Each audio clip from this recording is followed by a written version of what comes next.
After a year at Cumberland House, Nelson found himself in charge of Fort Lac La Ronge, a post in what is now north-central Saskatchewan, where the town of La Ronge now stands. In that lonely northern outpost, in the heart of Canada's vast boreal forest, in what would prove to be the twilight of his fur-trading career, George Nelson wrote a remarkable series of letters to his father, William Nelson, in which he described the spiritual beliefs of the Ojibwe, Cree, and Chippewayan Indians, alongside whom he had lived for 2 decades. These letters contain startling tales of strange animals and preternatural phenomena, which Nelson heard from his native friends, along with many of Nelson's own unexplainable experiences in the northern wilderness. In his first letter to his father, supposed to have been written in the spring or early summer of 1823, Nelson described the ritual of the shaking tent, a necromantic rite by which the Cree and Ojibwe purported to communicate with inhuman spirits for the purpose of acquiring occult knowledge. Nelson wrote that the frame of the tent itself, in which the ritual is performed, was typically composed of about 6 to 8 poles, each of them about 8 or 9 feet long, and 2 or 2.5 inches in diameter, arranged to form a cylinder with a diameter of about 3 feet. Each pole is stripped of its branches, sharpened into a point at one end, and driven a foot or 2 into the ground. That accomplished, the poles are encircled by 3 or 4 hoops, which are tied securely to each of them. Once the frame of the shaking tent has been erected, it is covered with skins or oilcloth, with an opening left at the top. The medicine man elected to perform the ceremony is then stripped to his loincloth and bound hand and foot, the constraint sometimes being so earnestly applied that the shaman is twisted into a crumpled heap. The medicine man's assistant then raises the tent's covering and thrusts the shaman inside with his rattle. Some medicine men, upon entering the tent, begin to sing. Others make a speech inviting any spirits present in the area to enter the structure. After a period of time, which could be as short as 5 minutes or as long as several hours, the cords with which the medicine man was tied are ejected from either the top or bottom of the tent, landing right in the lap of the assistant who tied them. It is then that the devil is at work, Nelson wrote. A succession of spirits proceed to fly into the tent, as evidenced by the rustling of fabric at the tent's upper aperture, or the shaking of the medicine man's rattle. When any enter, Nelson wrote, the hut moves in a most violent manner. I have frequently thought that it would be knocked down, or torn out of the ground. According to Nelson's informants, some medicine men were so powerful that their shaking tents required 2 concentric walls of poles, each of them encircled by well-fastened hoops. Thus arranged, the fur trader wrote, they seem to be beyond the power of any 3 or 4 men to move, yet when the spirits enter, it sets a-going with a motion equal to that of a single pole indifferently stuck in the ground, and violently moved by a man. I have never seen any of these double ones, but twice or thrice saw the others, whilst the conjurer was in. Some time afterwards, when they were off, I shook them with both hands and with all my strength, but the motion was nothing like that of the conjurers. Nelson proceeded to describe the various spiritual entities purported to enter the tent. The first who enters is commonly the turtle, a jolly, jovial sort of fellow, who, after disencumbering his votary, chats and jokes with those outside, and asks for a pipe to smoke. The thunder also frequently comes, but he is desired to remain outside, as he would break all. It is reported that once he entered and split one of the poles to shivers. The flying squirrel also enters. He is no liar, but you must take everything he says the opposite. His nature is such that he durst not tell the truth but in this ambiguous manner, otherwise the conjurer would soon die after. I do not know that the skunk ever comes, but the wolverine does, and he is known immediately by his stink, which occasions no small merriment at his expense on the outside. The loon also enters. He is known by his usual cry, Ni-way, wee-way, I want to have a wife in Cree, repeated commonly 3 times, as he does when in the water. Nelson went on to describe another ghostly visitor called Strongneck, whom he likened to the mythical Greek hero Hercules on account of his tremendous strength. He does not seem fond of jokes, Nelson wrote, and when the other spirits announce his coming, All those on the outside must cover their heads and not look up, for it appears that he cannot come invisible as the others do, or will not, but still does not choose to be seen. Other spirits which enter the shaking tent include the souls of ancient Indians, the sun, who speaks English, the pike, who speaks French, the buffalo bull, who speaks a mysterious foreign language, the bear, who makes a devil of a racket, the serpent, who is supposed to be Satan, and the trickster figure, whom the Cree call Scugog. Those who attend the ritual of the shaking tent are free to ask the spirits questions about distant or future events. The spirits' replies are often incomprehensible to the attendees, necessitating the medicine man's translation. At the end of the ceremony, Scugog commands the other spirits to return to their homes, whereupon the tent shakes one last time as the spirits depart through its upper aperture. While in La Ronge, one of Nelson's native clients informed him that, some years before his arrival, a Northwest Company fur trader, whom Nelson neglected to name, paid a local medicine man to conjure for him, in the hope of ascertaining what had befallen an inbound party which had failed to arrive on schedule. Before the ceremony commenced, the shaman exchanged a few heated words with a local Métis boy, who expressed his skepticism regarding the efficacy of the shaking tent ceremony. The medicine man entered the tent and began to summon the spirits. After a few minutes, those outside the tent could hear him crying out loud, as if in fear and surprise. Incredibly, his voice appeared to rise into the air, higher and higher, until it faded from perception. When all became quiet, one of the native onlookers urged the Métis boy to enter the tent to satisfy his skepticism. The boy did as requested and crawled under the covering. To his astonishment, the medicine man was nowhere to be found.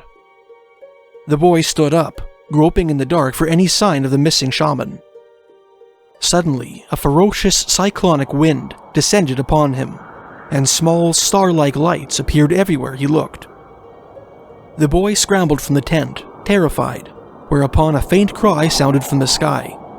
The cry became increasingly louder, as if descending to earth, and soon the voice of the medicine man could be heard within the tent.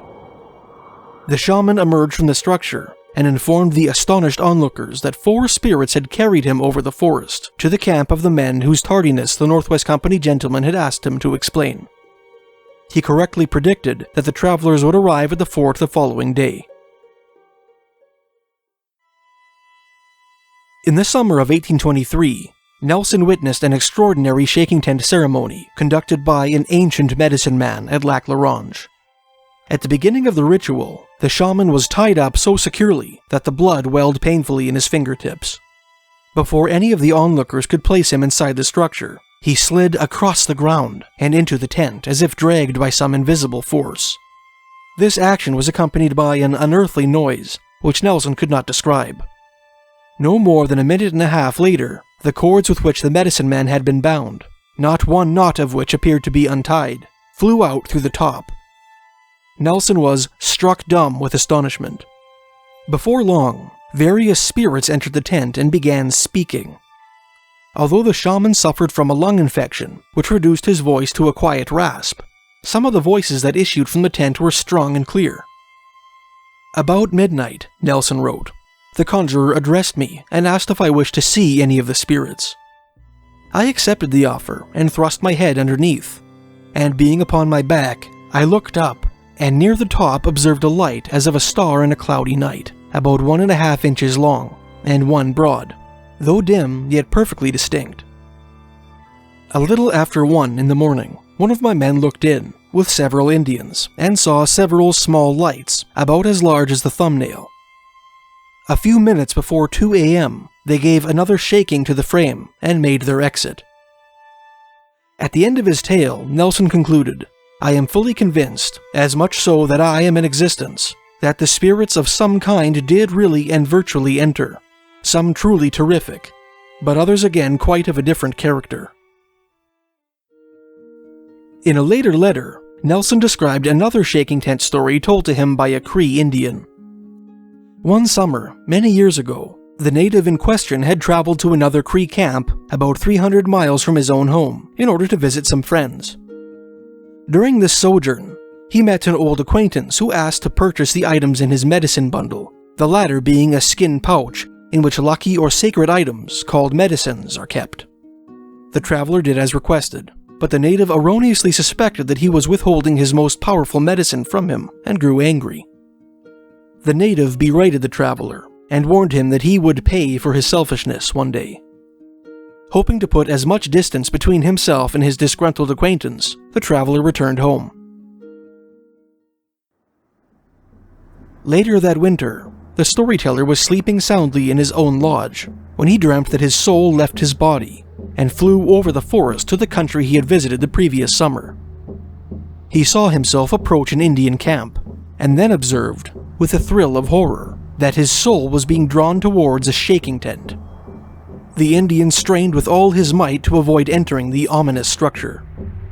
As he struggled, he heard a friendly voice, which he supposed to be that of a benevolent spirit, forbid the conjurer inside the tent from doing anything malicious to the Indian's soul. Apparently afraid of the consequences of disobedience, the conjurer released the soul from his hold. Immediately, the Indian woke up in his own lodge, lathered in sweat, his limbs being forcefully restrained by 2 men and several women. They told him that, while he was sleeping, he had leapt from his bed and stalked about the lodge in the most dreadful agonies and convulsions, as if under the influence of some spell. The following summer, the Indian returned to the distant camp of his friends, where he learned that the native to whom he had sold his medicines the previous year harbored a grudge against him, and had attempted to lure his soul into his shaking tent, at the exact time at which he had suffered his horrifying nightmare.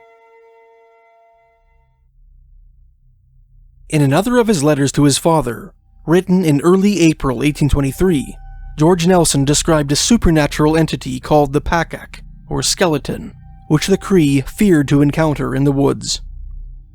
These entities were believed to be the ghosts of those who died in a state of emaciation, from either starvation or tuberculosis, and appeared in the form of skeletons with skin.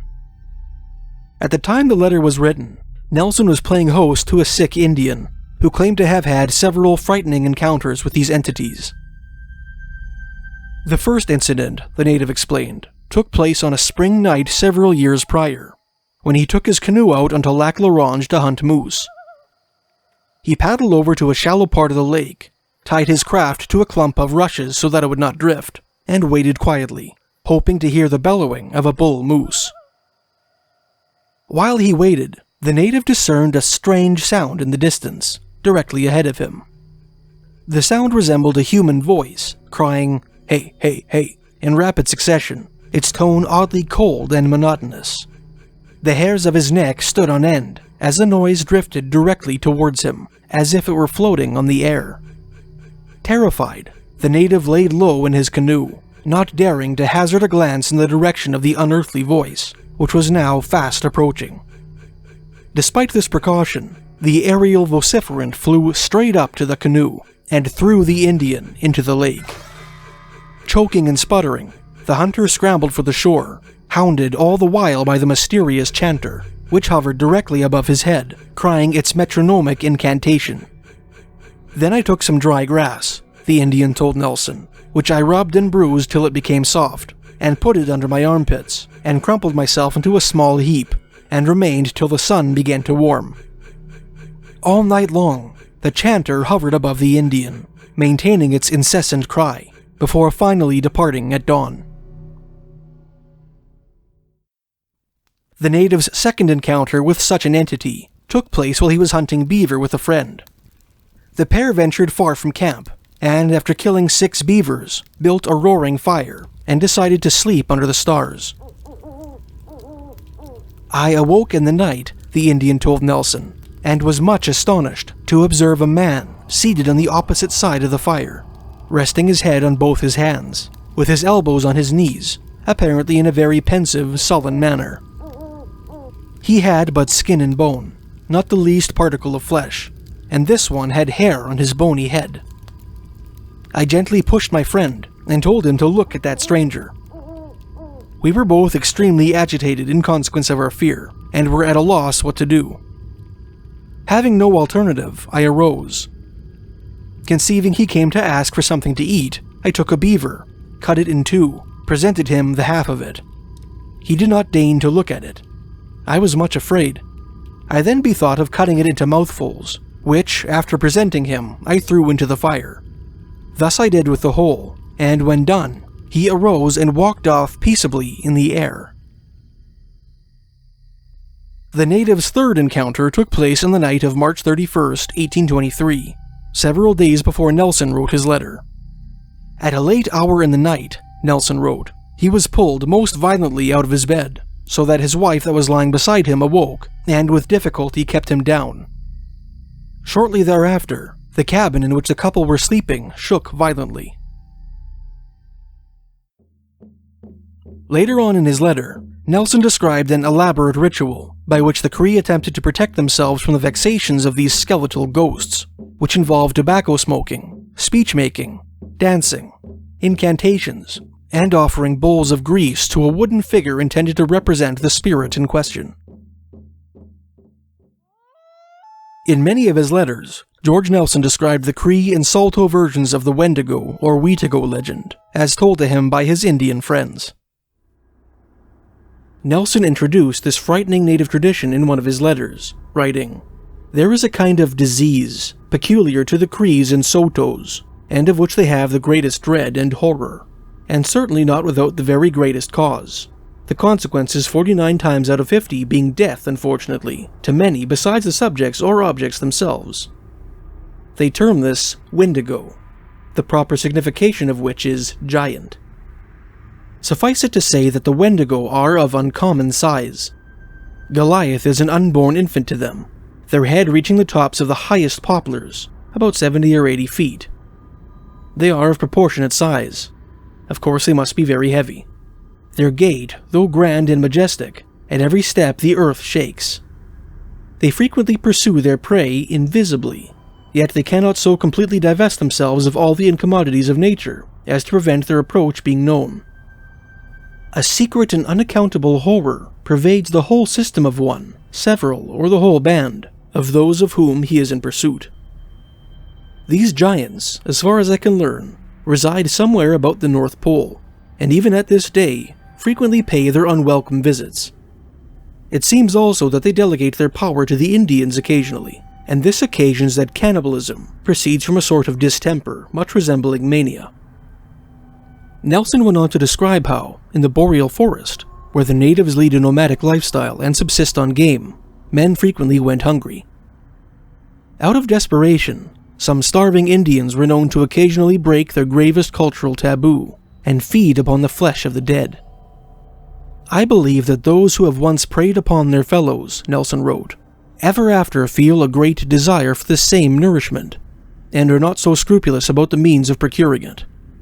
I have seen several that have been reduced to this disturbing alternative, and though many years after, there appeared to me a wildness in their eyes, a confusion in their countenances, much resembling that of reprieved murderers.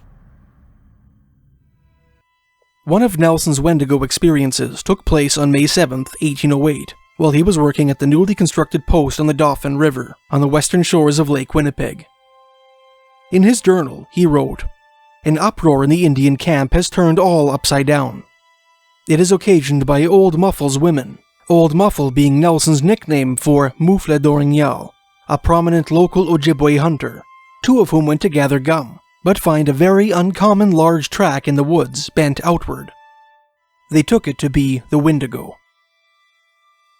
4 years later, in December 1812, while working on the Pigeon River directly east across Lake Winnipeg from the Dauphin River post, Nelson had his first encounter with a Windigo.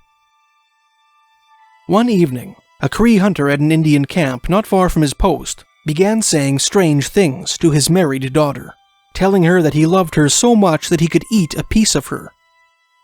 When darkness fell, the man's teeth began to chatter, and a strange tremulous moan issued from his lips.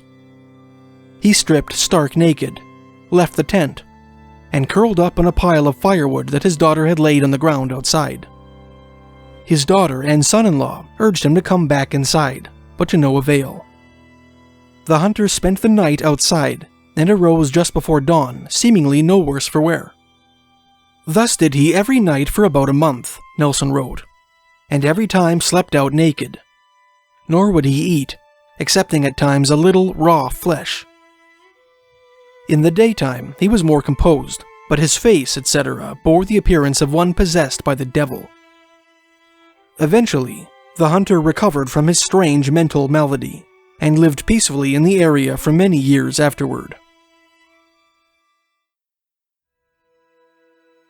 Nelson went on to relate several chilling anecdotes, illustrating the mysterious craving for human flesh, sometimes acquired by those who condescended to cannibalism. According to one story, sometime in the late 1810s, prior to Nelson's arrival in the country, a strange Indian woman paid a visit to the trading post at Lac La Ronge. Her appearance was haggard, wild, and distressed, Nelson wrote. However, she was taken into the house, questions put as usual, but the answers vague, indefinite, and contradictory. The traders gave the woman some good food, but although she appeared to be ravenous, she only feigned eating, slipping morsels down the neck of her gown. This roused suspicion, Nelson wrote, but what added to this was the extraordinary stench she emitted. The traders' suspicions were confirmed when one of their dogs dragged a ragged human shoulder blade in from the trail on which the woman had traveled. Horrified, yet lacking sufficient evidence that the woman had committed any crime, they directed their unwanted visitor to a nearby Cree camp. As soon as she made her appearance, Nelson wrote, the Indians immediately conceived what was the matter, but through charity as well as for safety and to find the truth, they gave her to eat, principally marrow fat. The woman refused this hospitality. She proceeded to kiss and embrace her host's children, as was customary among the Cree, and was unable to conceal the voracious appetite that this courtesy aroused in her. That night, the men of the household kept a watchful eye on their guest, sleeping with their weapons close at hand. Sure enough, the woman quietly rose from her furs in the dead of night, and crept over to one of the sleeping children. One of the men perceived this. Before the woman could do any harm, he seized a tomahawk and buried it in her brains. Nelson appeared to imply that, despite the devastating blow which the Indian administered, the woman began to attack him, and would have succeeded in killing him had his companions not leapt to his defense and put an end to her existence. Engaging in cannibalism was not the only way by which people made themselves vulnerable to the influence of the Windigo. Anyone who happened to dream of the far north, or of a land filled with ice, was in danger of falling under the Windigo's spell. In such dreams, the dreamer would often be invited to partake in a feast of fowl, or some other wild game that had been prepared for him. The wary dreamer, upon examining the victuals more closely, would find that the game he was enticed to eat was actually human flesh. Those who failed to recognize the true nature of the meal would, after eating their fill, be informed that they were doomed to become cannibals, and were advised that a particular sign, like children eating snow indoors, would portend their imminent transformation. A young Indian, a few years back, had one of the above dreams, wrote Nelson later on in the same letter. Noticing that the dreams seemed to be occurring more frequently, and with greater intensity, the Indian implored his friends to kill him if they ever perceived the slightest sign of his transforming into a Windigo, warning them that he might soon become too strong for them to kill. He had been a good hunter and a peaceable Indian, Nelson wrote, and of course much loved by his friends. This business depressed them a great deal. Nevertheless, acceding to his wishes, the band members developed a plan by which to execute him. One day, the entire band packed their belongings and moved camp, as the Cree routinely did from time to time. On some pretense, the brother of the afflicted man convinced the latter to remain with them in the old camp for some time. Eventually, the brother declared that the band must have finished pitching their new camp, and suggested that the two of them rejoin them. The brother set off up the trail at a jog, leaving the sick man trailing behind him. When he was certain the afflicted man could no longer see him, the brother concealed himself in the brush, loaded and primed his musket, and waited for the Wendigo to be, hoping to ambush him on the trail. This was a preconceived scheme, Nelson wrote. The other men, of course, were not far off. The sick one drew near, in a very slow and thoughtful manner. However, when he came near to where his brother was hid, he stopped, looked up, and called out, "Thou thinkest thyself well hid from me, my brother, but I see thee. It is well thou undertakest. It had been better for thee, however, hadst thou began sooner. Remember what I told you all. It is my heart that is terrible. And however you may injure my body, if you do not completely annihilate my heart, nothing is done." The brother was certain that the sick man could not possibly have noticed him, so well was he camouflaged, and suspected that the knowledge of his presence was proof that his brother had acquired preternatural abilities as a result of his affliction. Convinced that the time had come, he emerged from his hiding place, raised his musket, and shot the sick man in the chest, aiming for his heart. The musket ball passed straight through the man's body, and the sick man dropped to his knees. To his brother's astonishment, however, the afflicted rose to his feet immediately, and continued on up the trail, laughing as he walked. The brother observed that not a single drop of blood oozed from the sick man's wound, and took it as an indication that his heart had turned to ice, as was said to happen to those possessed by the spirit of the Wendigo. At the report of the musket, the other hunters of the band rushed to the scene. Seeing the sick man alive and unharmed, they hacked him to pieces with their ice picks and tomahawks. According to his desire, Nelson wrote, they had collected a large pile of dry wood and laid him upon it. The body was soon consumed, but the heart remained perfect and entire. It rolled several times off the pile. They replaced it as often. Fear seized them. Then with their ice chisels, they cut and hacked it into small bits, but yet with difficulty was it consumed.